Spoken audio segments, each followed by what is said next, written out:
आढावा सांगायचं झालं ना, 70, 75, 80च्या दशकामध्ये ना तोडफोड म्हणजे वास्तुशास्त्र, म्हणजे दरवाजे ह्या दिशेतच पाहिजे, किचन याच दिशेत पाहिजे, टॉयलेट त्याच दिशेत पाहिजे, हा तोडफोडचा जमाना होता. मग नंतर ना पिरामिडचा जमाना आला. हा वास्तुदोष, हा पिरामिड, तो वास्तुदोष, तो पिरामिड, हे असं सगळं पिरामिड पिरामिड पिरामिड, एक वास्तुशास्त्राला वस्तुशास्त्र करून टाकलं. मग ना या दरम्यान एक रत्नाध्याय म्हणजे रत्न, वेगवेगळ्या दिशेमध्ये वेगवेगळ्या रत्न टाकायचे. पण मित्रांनो, ती ट्रीटमेंट सुद्धा म्हणजे पिरामिड आले गेले, सब कुछ उड गया ना, ते या फिल्म मध्ये पिरामिड आले गेले.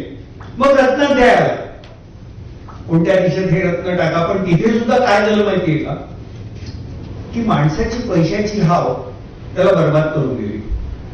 आणि मग रत्नाध्याय हा कॉन्सेप्ट चांगला आहे, पण ते योग्य दर्जाचे रत्न वापरले तर योग्य रिझल्ट येते, त्यामुळे ते फेल केलं. मग नंतर मेटल्सचा जमाना आला ट्रीटमेंट मध्ये, म्हणजे नैऋत्य दिशेत शिसर टाका, उत्तर दिशेत लोखंड टाका, अल्युमिनियम टाका, अमुक टाका, सोनं चांदी टाका, ते पण आलं, ते पण केलं. मग क्रिस्टल आले, मग काही फोटोग्राफ्स आले, मग सिंह ठेवा, कबूतर ठेवा, अमुक ठेवा. मित्रांनो, एक लक्षात घ्या, या सगळ्या ट्रीटमेंट पद्धती आल्या गेल्या.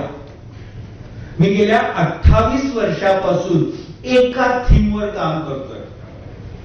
माझी ट्रीटमेंट ही पिरामिड्स, यंत्र आणि क्रिस्टल या तिघांचं कॉम्बिनेशन आहे.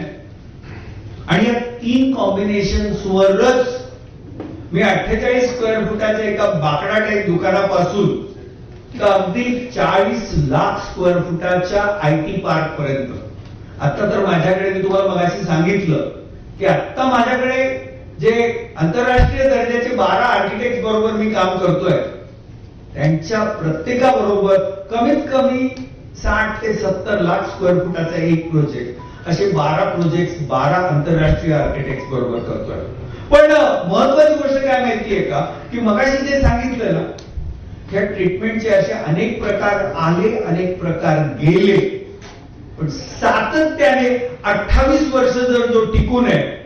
इनफॅक्ट या ठिकाणी मला एक गोष्ट सांगायची आहे, वास्तुशास्त्रामध्ये जर कोणी 5 वर्ष टिकला तर त्याला यशस्वी म्हणतात, जर कोणी 10 वर्ष टिकला तर त्याला ट्रस्टवर्दी म्हणतात, आणि जो 28 वर्षापासून भारतासह 40 देशात काम करतो त्याला वास्तू रविराज. मना मनातील ब्रँड, घराघरातील ब्रँड, महाब्रँड, महाब्रँड, महाब्रँड.